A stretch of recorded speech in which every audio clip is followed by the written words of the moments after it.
మీరు తాగినను తినను పండుకొని లేచిన ఎవరి కొరకు చేయాలంట? దేవుని నామ మహిమ కొరకు మాత్రమే. దేవుని నామ మహిమ కొరకు మాత్రమే చేయాలంట. దేవునికి స్తోత్రం కలుగునుగా. సహోదరుడు పాటలో ఎంత అర్థం ఉంది.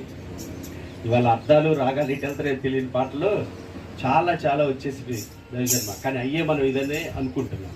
కానీ మన జాగ్రత్తగా పాడే పాటలు ఉన్న ప్రతి అర్థాన్ని తెలుసుకుంటే అవి ఒక ప్రసంగాలు మన హృదయాలను ఎంతో కదిలించేవిగా ఉంటాయి. దేవునికి స్తోత్రం కలుగును గాక. మరి బ్రదర్కి ఆ సహోదరులకి ఇచ్చిన భారంను బట్టి ఎందుకు యూట్యూబ్లో పెట్టేది ఏంటంటే, మనం అక్కడికి వెళ్ళకపోయినా ఆ ఒక్క మాట ఎవరో ఒకరిని తాకుతుంది. ఖచ్చితంగా ఎవరో ఒకరికి ఆలోచన చేసింది అనే భారంతోనే చేస్తుంది. కానీ ఈ యూట్యూబ్లు ఏంటని కొంతమందికి అంటే తప్పుగా అంటలేదు, తెలియని వాళ్ళకి అలా ఉంటుందని చెప్పడం కొరకు ఇదంతా చేసేది ఏంటంటే, ఏదో ఒక సమయంలో ఏదో ఒక చోట ఏదో ఒక స్థలంలో వాళ్ళకి ఆ పాట ద్వారానో ఆ వాక్యం వాళ్ళకి అర్థం చేసుకునే విధంగా కలుగుతుందనే ప్రయత్నం కానీ వేరొకటి ఏది కాదు. దేవునికి మహిమ కలిగించేందుకు 2 చేతులైతే హల్లెలూయా.